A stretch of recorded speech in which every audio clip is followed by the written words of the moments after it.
Hello, hello, hello. This is the AKS Summer Yarny YouTube Hop. We have projects. Cryss is going to go first. What you got, Cryss? I have what I'm wearing, which just got a name 2 minutes ago. I know, right? It's a two-piece set. Let me tell you the story. Okay. I went to Target and saw these two-piece sets, Mm-hmm. and I was like, I could make that. I wouldn't like buy one because they were like super simple. So I was just like, well, what if I just made one? Mm. And I had this yarn at home that I was really excited to use anyway, and it is Pendenza from Plymouth Yarns, and it's a 100% gassed and mercerized cotton, and it is a gradient yarn. And I set about making myself a little two-piece set and put a picture in. Okay. Okay, here's the big reveal, guys. Oh, it looks good. No way. No. It looks good. Oh my gosh. I like it. Now, I remember you had some issues with the width of the top. Yeah, I just had to take rows off because I worked, side to side. So I worked around the circumference of the top. And I used a stretchy stitch. And what happened? Something. It was too big at first. Yeah, the stitch was getting too wide too fast. And oh yeah, that's what I did. Okay. So on a single row, I was doing single crochets and then half double crochets so that down under the bust it would be narrower, but then at the bust it would be wider. But it was just getting too wide too fast. So what I did was on every other row I started with single crochets and then did half doubles, but then the second row I would just do all single crochets. So I was using a shorter stitch, and that kept the top from getting wide way faster than the band. So I just had to tweak that. Now, where did you find that cute little lace stitch that you did on the bottom? I would have to look at the book to tell you the name, but I have a stitch dictionary, and it's a really good one because it has, regular stitch patterns. It has motifs. It has edgings. So it's a very comprehensive stitch dictionary. So we'll have to put the name of it in the description box. But I wanted, I was doing a cropped top, but it was way cropped. And I was like, well, what if I show just a little less stomach? So my edging takes up almost 2 inches so that it's just a little less tummy. And I like it. And then I have this jacket that just kind of went with it. But I love this gradient. It's giving me almost like tie-dye vibes. A little bit, yeah. And I really like that. It screams summer, though. It does. This is summer. We just went outside to take the picture. And, it's a really, really sunny day out right now, finally, because it's been a little gray lately. It's a very sunny day out. And so when we came back inside, Lisa asked me, well, what do you call it? And I was like, oh, the sunset. So it's a two-piece set, and it's for beautiful sunny days. But of course, one of the features of summer is beautiful sunsets, right? Exactly. That we get to enjoy sometimes over the ocean or what have you. So it is the 2 words, the sunset. I like it a lot. I have to wear this. I have absolutely. You know what? I'm gonna tell you the truth. I forgot it. I made it and then I left it in the project bag, and I literally just forgot that I had it. So I have a little clothing rack now that I have all my crochet makes on, and I have to hang it up so I can actually see it and wear and remember to wear it. Yeah. Let's take the picture down. Imagine have something this fabulous in your closet and forgetting it is existence. And then my straps are just some ribbon that I bought. Yeah. And this ribbon had wire in it, and I just sucked that wire right out so that I could just sew it onto my top. And I was very lucky to find ribbon that had both of the colors. Yeah. So what does Tim Gunn say? Make it work, designer? That's what I did. So this is the sunset. And I think it looks better than what I saw at Target. So I'm very happy with it. I agree. So y'all don't know this, but Crystal is a mad overachiever. I'm so not. Not only does she have a 2-piece set to show you, she has something else. Well, I thought we would take turns. You don't want to do yours yet? Yeah. Okay. Go back and forth. All right. Well, let me show you my plan. This was my, and matter of fact, I fell in love with this cardigan when I saw it in the Noro 20 magazine. I was like, I'm going to make that. And I have been longing to use Barocco Chai. Here, let me take this down. This is Barocco Chai. It is a beautiful. I have some of that, and I can't wait to use it. I don't know what I'm going to make yet, but. Beautiful linen and silk. Let me tell you how this thing works. It flows through your fingers just like a ribbon almost. The only difficulty I had was it doesn't work from a donut nicely. The donut collapses almost immediately. So all I did to combat that was, instead of working from the donut, I just wound the donut into a ball and worked from the outside. So the yarn just kept itself together, and working from the ball really solved and those it's problems. DK weight, and so is Pendenza. Oh yeah, it's a beautiful DK weight. So we went out for what was it? Knitting Public Day, which also happened to be Crystal's birthday. So we went running around to yarn stores and just having some yarny fun. And I wore my Zana cardigan. I was just perfectly comfortable. I wasn't too hot. I wasn't too cold. And we went through like 3 seasons that day because it started out kind of cool. Then it got to be warm. And then there was a horrific rainstorm. I didn't think of it that way. Yeah, wind, rain, everything, thunder. Thank goodness we didn't do winter, but that was the only thing we were missing. Yeah, that was the only thing we were missing from the set. So I had initially planned, oh, you know what? When I make this, I'm going to make it and to wear with shorts, and that's exactly what I wore. I wore it with these really cute shorts, but then I got to hankering for a camisole to wear under it. So that's what I'm actually working on now. But here is my Zana. Is that the picture? Yeah. Yeah, there we go. That's me in my Zana. It hangs nicely. The only thing I am going to change about it is I am going to sew a grosgrain ribbon underneath the front lapel. Take down the picture. Yeah. I'm going to sew a grosgrain ribbon underneath the front lapel because it tends to curl under a little bit. And I want to support my closure. That's the only change I did. I added that sparkly little closure that just added a little something something. It's mostly open-sided, so it is very comfortable. You just tack it. And that's how the sides are. So you have that little bit of opening.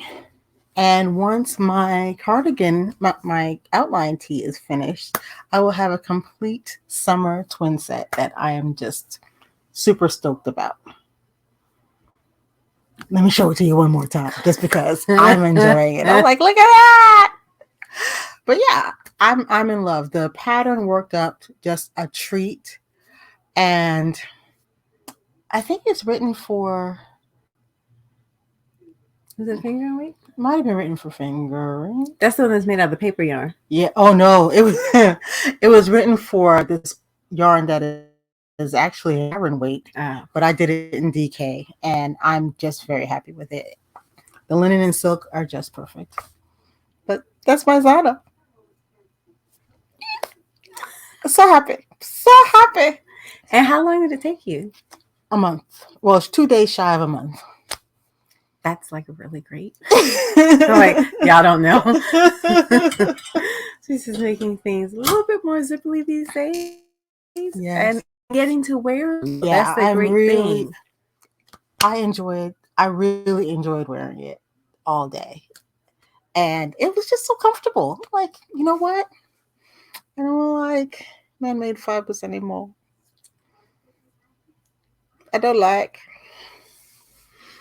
I'm gonna keep some. I'm not gonna just like throw away all my clothes, but I'm seeing the light, as they say. I'm enjoying working with a lot of non-wool fibers. Yeah. So different cottons and cotton linen blends, and I just got 100% linen that I'm gonna work with, and I picked up some silk yarn. If you watch the next video, our regular podcast, you'll see what I got at the Knit in Public Day, because there was a trunk show at one of the stores we went to. So yeah, we'll show you our trunk show haul and the plans for that. Well, at least I have a plan already. I have no plans. I was just already. Like, give me it. I have a plan. I went a little crazy. I've been so good with yarn this year. Mm-hmm. So I have to, I'm going to get back into austerity mode now, but it's not like you don't have anything to work with. I have no regrets. You have wonderful things to work with. So my other thing that I have that I just kind of sort of finished, because there's some strings, but don't judge me, right? Sometimes I have strings, all right? They're not a big priority for me. But my crochet white whale, if you will, is crochet pants, because I want to make crochet pants that are not like kitschy or like 70s throwback. I want to make like a nice pair of trousers, but I thought I should start with crochet shorts, so I can understand the construction, and then I can just make the legs any length that I want. So I just finished what I'm calling a prototype pair of shorts. These are not shorts that I'm actually going to wear because they have some flaws, but that is okay, because I feel like I learned so much from making them. I definitely know how to make the next pair even better. Okay. But I'm still going to show you my shorts because I'm really proud of them. So you have to understand, like, crochet shorts tend to be made one way. And if you watch like videos on YouTube, you'll see that people do like top down from the waistband, and they connect the front to the back and then do the legs. But I still have trouble. I make more tops than I do bottoms. And so I still have trouble shaping things from waist to hip. So I didn't want to start at my waist and then have to figure out the shaping. So I actually made them in quarters. I made left and right front and left and right back, and then seamed the whole thing. And what I have here, oh, they're cute though. Yeah, they are. You know what? I feel like they look kind of like pajama shorts, and I'm not mad about that. Yeah, you can sleep in these. Right. So what I did so that I didn't have to worry about stretching so that it would fit both waist and hip is I just put a closure so that I could make the hip size and the waist size, but then still wear it. So these are actually functional buttons. I made a little button fly. They have a little flap going across for my buttons. So we'll tell you the pros and cons of these shorts, right? Like, there were some things that worked out, some things that did not. I definitely need to do the crotch shaping differently because it's a little bulky under there. There's a little too much going on. Yeah, okay? Yeah. So I'm going to work on that. And my waistband still came out a little bit big. So I learned something from sewing shorts, and I kind of made like a little dart in the back to take in my waist a little bit. So I still need to, and they did not come out as high as I really wanted high waisted that came right to the natural waist. But you know what? I did not measure a garment from my closet, and that's why I did not get them the right measurement. So my bad, right? Because I'm a big proselytizer. Like, measure your clothes that you actually wear so that you can make things that you'll actually want to wear because they'll fit the way you like. So I do know what I'm going to measure now, though, so that I can make my next pair of shorts. Also, I don't think I would use this yarn because these stripes are driving me nuts. They're driving me absolutely nuts. This is a cotton. This is Juniper Moon Farm Cumulus Dappled. So the plain colors, solid colors are Cumulus, and the multicolors are called Dappled. It's a worsted weight chainette yarn. It's incredibly soft and lofty, and I think it's a little too soft and lofty. Yeah. I would like to make some shorts out of maybe Modern Cotton DK from Barocco. Yeah. But I don't have any of that right now. So we're going to see what I have in the stash for my next pair. But what worked well, I'm happy with the length. They were mid-thigh, which is what I wanted. The hips fit really well. They're overall just very comfortable. And now I feel like I understand how shorts are put together. So now I can just like go off on my own and go forth and make shorts. There you go. So I did try them on. So they don't look terrible. No, not at all. There's some change. I think you can see a little bit of string hanging down. Tiny, couple of ends. That's it. That's it. But they're actually really, really comfortable. I'm happy with that length. I'm so happy with it. The thigh also fits really well. Yes. So and something went right. From the outside, they don't look bulky in the crotch. Yeah, they feel bulky in the crotch. Yeah. I can feel it. And then that's just a close-up look at the button fly, which is totally functional. And how did you end up doing the buttonholes? You were saying you had an idea about how you wanted to create your buttonholes. So what I did, I ended up, now this is where you're going to see a lot of strings, because the buttons also, that's another thing. I wouldn't use these buttons. These were like my temporary placeholder buttons. Mm-hmm.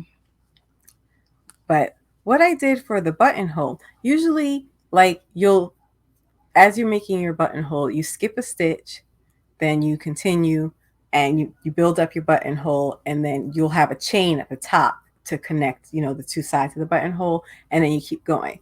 That makes the buttonholes way too wide, and my buttons were always slipping out. Right.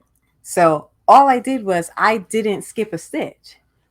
So the flap I made for the shorts is 6 stitches wide. So I did 3 stitches and then didn't skip a stitch and did 3 more stitches. And then just, I made this piece. I made the little piece on the side over here. Mm-hmm. And then, worked back and forth across the row and did this side of the buttonhole. And then when I went across the top, no chain.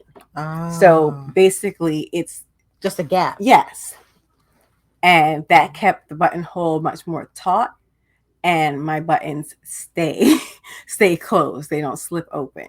I'm thinking about experimenting with actually, though, stitching around the buttonhole in some way, like you would if you sewed a buttonhole. Yeah. And that would also just keep it from stretching over time if you're working with, a more elastic fiber than cotton. Do embroidery thread and just do a blanket stitch along the edge like you would do with any other buttonhole. No, not even all of that. I was just going to do, like, what do you call it, back stitch? Yeah. Yeah. Just around. I'm not trying to make it look like a sewn buttonhole, but I'm just going to stabilize it. Okay. With a little bit of stitching. But this was just very instructive. And this is kind of how I work. I have to learn the steps first. For me, I need to build my own blueprint, because I don't always like to work the way other people work. Sometimes I'm just like, oh, but that's not how I would do this, or that's a little awkward for me. Or like I said, like the typical way people make crochet shorts, I couldn't do that because I'm still figuring out sizing things for the bottom half of my body.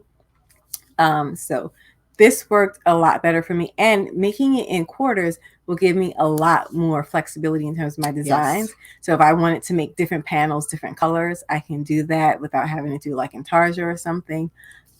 So I like constructing the shorts this way, and I just needed to figure it out for myself. So now I feel like I have learned the lessons, and now I can improve on what I've done, plus, work on design a little bit. So overall, even though these are not going to go into the active wardrobe, they might get worn around the house, but not going to go into the active wardrobe. I'm still really glad that I made them, because now I know I can improve on them. They feel so nice. Oh my gosh. So that's what I'm working. So I'm still chasing my white whale. But I'm getting ever closer. Look, there's just strings everywhere. But we're not going to talk about it. We're not going to talk about it. But yeah, like, I can make shorts now. This is a new thing for me. And I was just telling Lisa the other day, like, I've made a few things that I can wear for the summer. I've been working in cotton a lot. And technically, it's not summer yet. It is not the 21st yet. So I'm feeling very ahead of the game. Yes. I feel like I'm still going to be able to make a pair of shorts in time to wear them this summer. And I'm just feeling really good about where I am in my crochet right now. Sewing is a whole other story. But as a crocheter, I feel like I am leveling up. I really do. And I'm incredibly excited about it. I'm just excited to be able to incorporate more hand knits into my wardrobe. And it's not just, all winter stuff. Yeah. So I'm totally excited. So I ain't been touching my wool. I have it there, and I'm ready to go back to it when the weather is appropriate. But no. Actually, you know what I want to do? I want to start a sweater in late summer, so I have one. Yeah, I want to do fall, in early fall, really. A lighter fall sweater. Yes. That's maybe a wool blend. Yes. And then I want to, do a winter sweater. So looking forward to the seasons, y'all. There's this yarn, though, that I saw on Saturday. Why is that yarn cashmere and sable? And when I tell you, you've never felt anything like it in your life. She's been obsessed. I am obsessed. Okay. I am obsessed. Russell, who is the owner of Balzac and Company, where I saw this yarn, was like, oh, the temptation. It's expensive. It's like $36 and change for 25 gram hang. But it was they sell them on cones. But it's from Ito, I think. Yeah, it was an Ito. I forget what the yarn itself is called, because all I saw was the composition and I couldn't think anymore. It feels so wonderful. And when I tell y'all one of these days when I am yarn balling like that, I am going to buy some cashmere and sable. It's going to happen. Ooh la la. But right now, I'm working in my summer yarns. Yeah. So I picked up some silk, and some tinsel, and watch the next episode. Y'all gonna see. Yeah. We have plans. Well, I have plans. She's working. She's gonna knows what she's gonna make with. You know what? She looks at patterns a lot. It's just like exploring Ravelry and magazines and stuff all the time. So I feel like she has like this mental catalog of things to make. I'm making things up on the fly, so it's gonna take me a minute to tell y'all what I'm gonna do with this stuff. Because I had that Pendenza. I had the Pendenza for almost a year. Yeah. Yeah, it takes me a minute to get around to yarn sometimes, but that's okay, because especially now I'm designing my own things, I know I'll figure something out. Yeah, eventually. And isn't it great that the yarn is just there waiting for you? Yes, I'm a big fan of keeping a stash. I am. I know some people work like, I only buy yarn when I need to make a specific thing, and that's wonderful. But that's not me. I keep a stash, but I also try to make good use of my stash. So, but I'm just telling you now, I'm gonna have me some cashmere and sable in my stash at some point. OMG. Well, that's it for me. Yeah. You got anything else? Nope. Thank you so much for joining us for the Summer Yarny YouTube Hop. Check out the other videos. There's going to be a playlist in the description bar so you can find everybody. I can't wait to see what everybody's made. Bye-bye, everyone. See ya.